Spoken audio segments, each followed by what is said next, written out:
البطاطس الويدجز أو البطاطس المشوية من المقبلات اللي بتقدميها جنب أي نوع من المشويات. هنعملها في دقايق في الميكرويف، سهلة وسريعة وطعمها لذيذ. أول حاجة غسلت البطاطس كويس لأن هعملها بقشرها.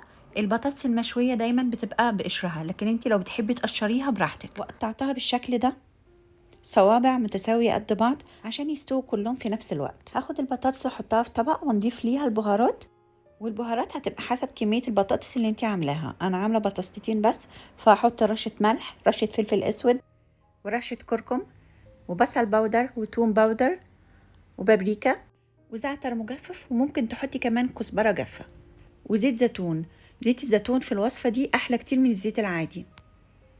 وهقلبهم كويس عشان التتبيلة تتوزع كويس جدا على كل البطاطس زي ما انتوا شايفين كده. وهبدأ ارصهم في الصينية البايركس اللي بتدخل الميكرويف. هختار اعلى درجة حرارة من زرار المكتوب عليه باور ليفل، وهختار 5 دقايق كفاية قوي على البطاطس لان انا عاملة 2 بس. الميكرويف بتاعك ممكن يبقى فيه زرار مرسوم عليه بطاطس، هو ده اللي هتضغطي عليه وتختاري 5 دقايق بس. فتحت عليها لقيتها استوت كويس جدا زي ما انتي شايفة، بس في مية لسه في البايركس شوية، تحسيها زي المسلوقة، واحنا عايزينها بطاطس ودجز مشوية، فهنحطها تحت الجريل شوية. حطيت الحامل المعدن بتاع الشواية وهشغلها 5 دقايق بس. ايه رأيك في اسرع بطاطس مشوية في الميكرويف؟ اخدت 10 دقايق بس، 5 دقايق استوت فيهم، و5 دقايق فتحت عليها الشواية. طعمها وريحتها تجنن، وطرية من جوه ومقرمشة من بره.